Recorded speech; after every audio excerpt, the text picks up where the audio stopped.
दोस्तों Donald Trump ने Nigeria को धमकी दी है इन्वेजन की। जी हाँ, अमेरिका जब धमकी देता है इन्वेजन की, पहला मन में ख्याल यही आता है कि शायद तेल मिल गया। पर दोस्तों नाइजीरिया में जो तेल है वो ऑलरेडी अमेरिकन कंपनीज शेवरॉन जैसे वहां पे ऑलरेडी ऑपरेट करते हैं, खूब तेल लेके अमेरिका एक्सपोर्ट करते हैं, तो वो फ्रंट सॉर्टेड है।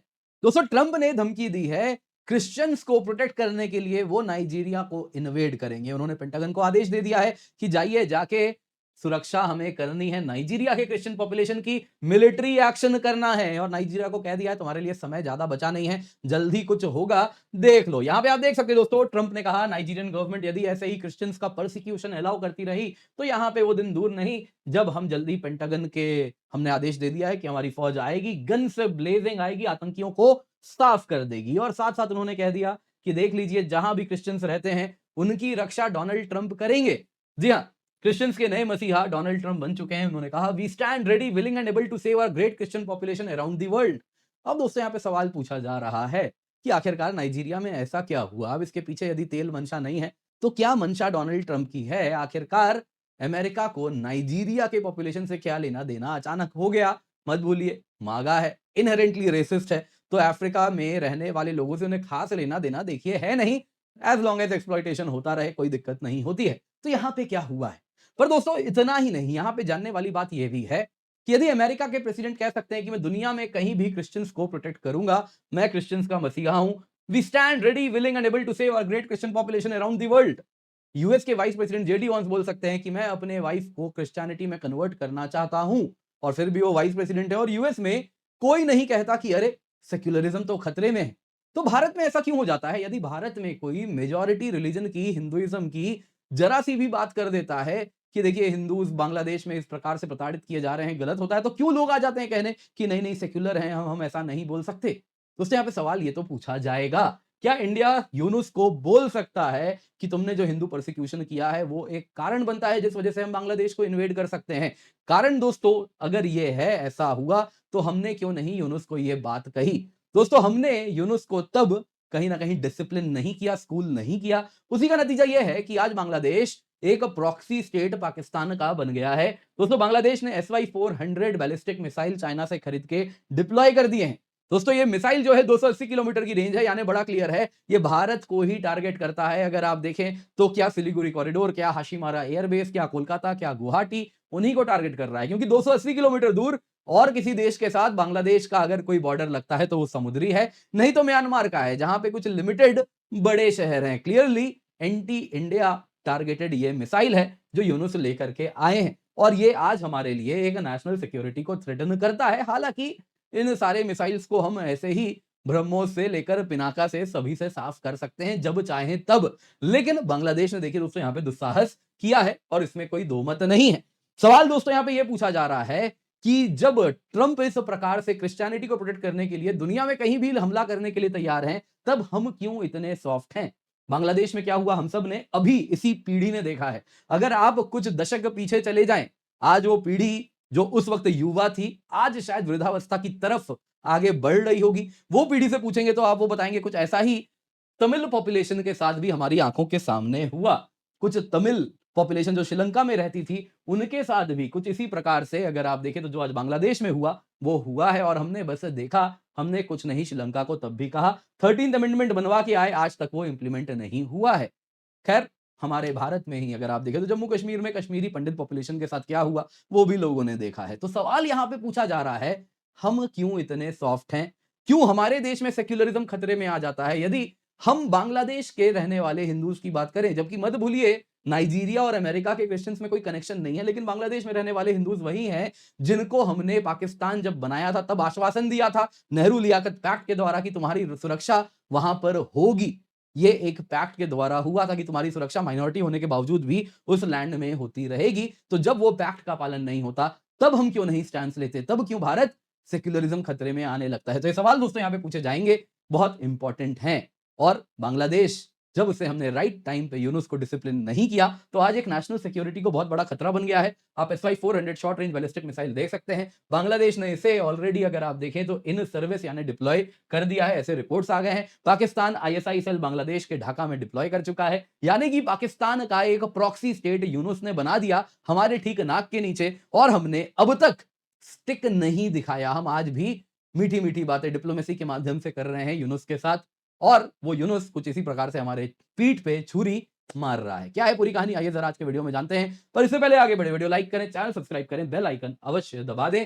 बहुत सारे लेक्चर्स आ चुके हैं दोस्तों यूपीएससी मंजिल चैनल पर, तो जल्दी से जाइए जाके जुड़िए। इंडियन ज्योग्राफी का भी नया लेक्चर हिमालयाज़ के बाद ग्रेट इंडियन प्लेन्स आने वाला है, तो आप इसको मिस नहीं कर सकते। जल्दी से जाएँ, जाके देखें। इसके सिवा इंडियन ज्योग्राफी वहाँ चल रहा है, वर्ल्ड ज्योग्राफी आपके लिए मैं स्पेशल क्लास में लेने वाला हूँ। मंडे, ट्यूसडे, वेडनेसडे रात को 10 बजे आपको मेरे साथ जुड़ना है।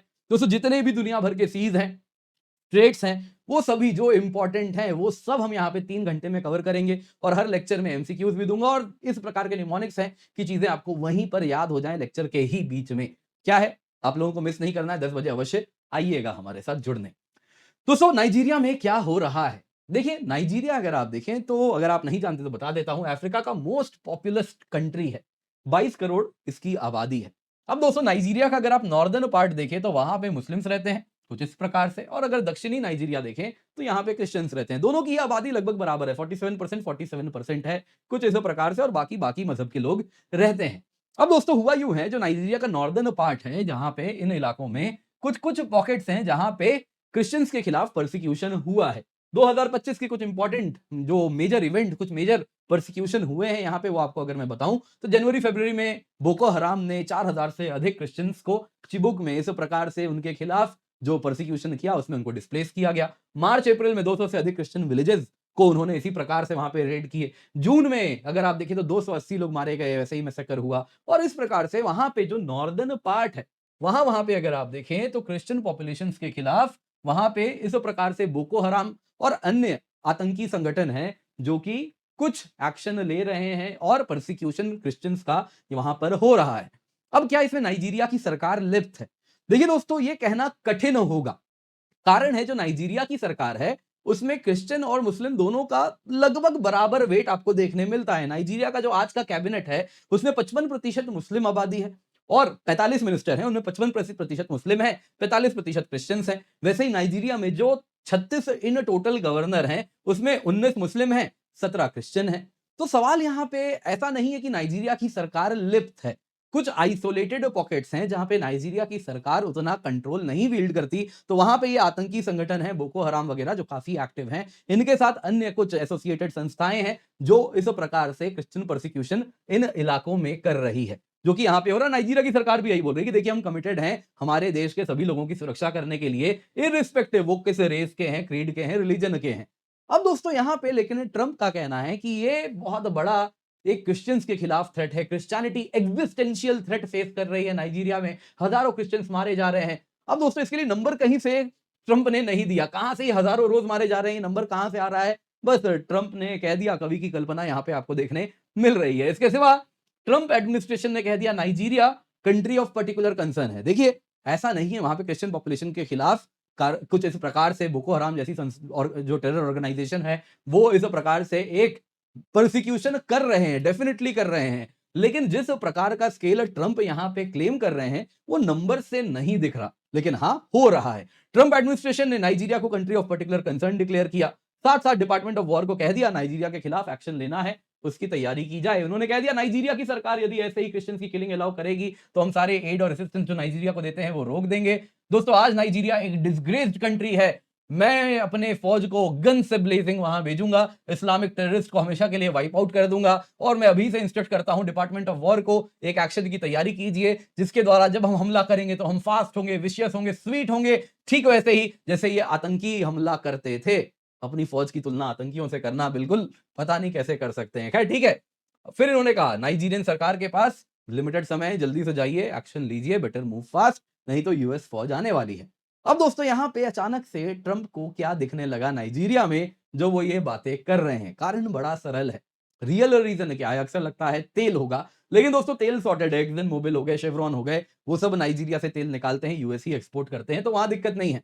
हालांकि यूएस चाइना का प्रॉक्सी वॉर वहां चलता रहता है, लेकिन वो कारण नहीं है। अगर आप ऑफ लेट जो चीजें हो रही है अमेरिका में उसको इंटरप्रेट करें, जेडी वॉन्स कह रहे हैं कि मैं अपनी वाइफ को क्रिश्चियनिटी में कन्वर्ट करना चाहता हूं, और इस प्रकार से उनके बयान भी आ रहे हैं। वैसे ही आप देखें तो ट्रंप ने कह दिया कि देखिए नाइजीरिया में मैं एक्शन लूंगा, और ट्रंप खुद कह रहे हैं कि मैं दुनिया भर में जहां भी क्रिश्चियनिटी रहती है उनका प्रोटेक्टर हूं। मैं एक्शन लेने के लिए तैयार हूं। तो ये सब दोस्तों डोमेस्टिक ऑडियंस को मैसेज दिया जा रहा है। यूएस में दोस्तों मिड टर्म इलेक्शन होने वाला है और ट्रंप के पास फ्रैंकली कुछ है नहीं दिखाने के लिए।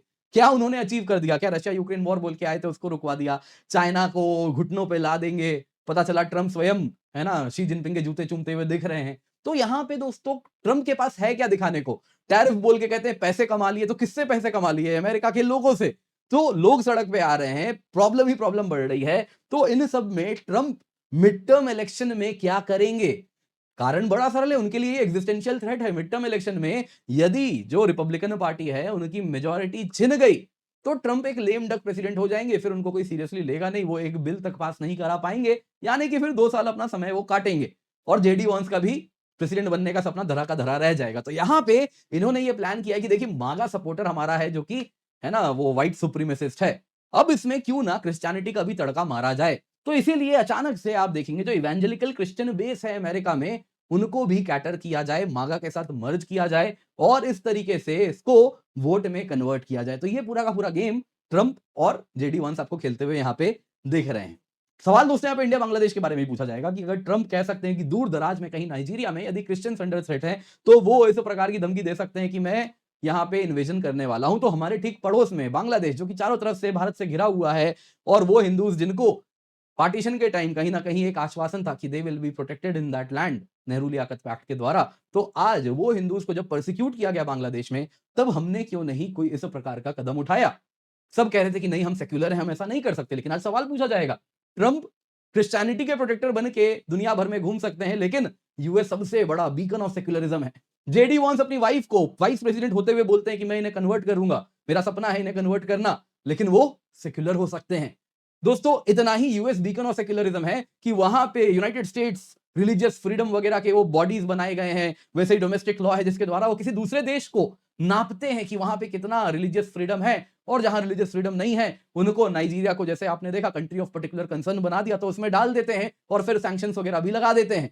तो ये सब करने का अधिकार अमेरिका को मिलता है डिस्पाइट द फैक्ट उनके प्रेसिडेंट वाइस प्रेसिडेंट बीइंग इस प्रकार का मतलब क्रिश्चियनिटी को प्रमोट कर रहे हैं, लेकिन फिर भी वो सेक्युलर हो सकते हैं। तो भारत में क्यों लोग उंगली उठाते हैं जब हम बांग्लादेश के लोगों को वहां के हिंदू पॉपुलेशन को जब प्रोटेक्ट करने की बात करते हैं जो कि हमारी एक दायित्व थी पार्टीशन के टाइम हमें दिया गया था, तो फिर क्यों ऐसा दो कहीं ना कहीं रवैया आपको देखने मिलता है?